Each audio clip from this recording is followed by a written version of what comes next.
Gemma, right? Yeah, nice to meet you. Really nice to meet you. And you. Now, where's home for you? Essex. Essex. Okay, so not a million miles. No, right? no, not too far. Yeah. Where do you want me to sit? Are you right there? You want to go there? That's fine. This is great, isn't it? Yeah, really nice location. I like they've made some colours and some pillows and stuff. I know. Us, so. It's made it all very. This is like the best balcony at a warehouse in the country. Really, really nice. You wouldn't even know. It's No. like we've hired somewhere. Right. Okay. Go for it. Right. You've got some questions Yes, for me, right? I've got some questions for you that I'd love to ask. So, do you firstly, I know you've got children, do you talk to your kids about money? Because that's something I'm really passionate about. Do you talk to your children about money? Yes, definitely. So I actually, as Prime Minister, have this idea that everyone should study some maths up to the age of 18. Right. We're one of the few countries in the world where we let our kids stop studying maths at 16.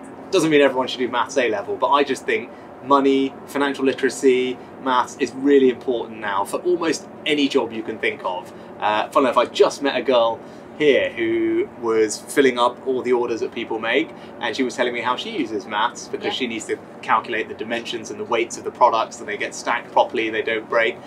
So any job you can think of now, maths and financial literacy will be a part of it.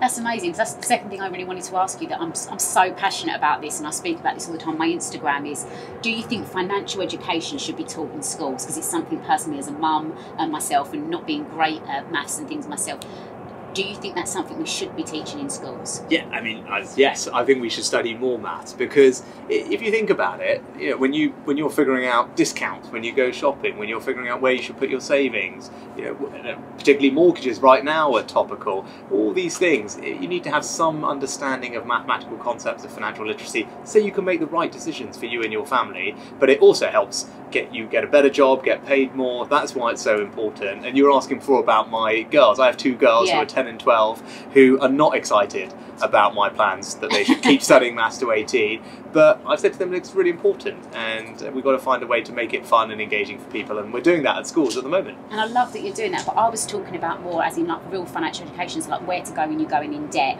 what to do when you're taking out a mortgage, what to do with your first wage, because the way I look at it is having somebody maybe come in once a year, maybe that could be, because it's a lot of pressure on you, I know you'd have to find funding, I'm not talking about making the teachers pay it for it, but maybe having a bank or a building society that's willing to come in and chat to the kids and saying, look, with your first wage, if you're living at home with mum and dad, if you start putting away £1,000 a month away when you're young, it will then stop hopefully a lot of the debt and a lot of the problems for the country, and put pressure on us later on in life.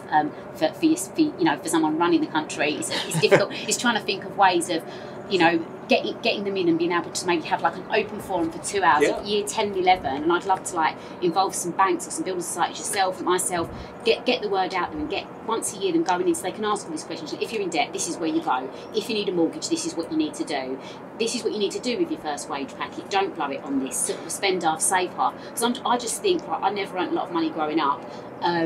And I wasn't great at maths at school and all those things, but I've been brilliant at saving money, and I've managed to make a pound note, and I know you're a businessman yourself, and I just think if we taught this, it would stop lots of problems in the future. Like I think if we act when they're young, going forward, it's going to be such a good thing to do. You know, it's a great idea. Yeah. So actually, you know what, some companies already do that. So in my constituency, I've joined some classes teaching kids exactly all the things that you were just talking about with an organisation who had done that. So I think people are starting to do it, actually, and I think your idea is a great idea, and we should figure out how we can get more of it into schools. All those practical things that you talked about. Where do I go to get a mortgage? What happens if I get in debt? How can I put my savings in a sensible place? Those are all the things that you just need to know so you can just have a better life, right? And I think everything you said is great. And I said some organisations are already doing it, supported by some banks, but it's a good idea. We should try and figure out how more people can get those tips. I'd love to talk to you more about it. Well, we should try and figure out how we can do that. Push it and get it. It's so really, but you are, and it comes across, but it's a really important thing to be passionate about,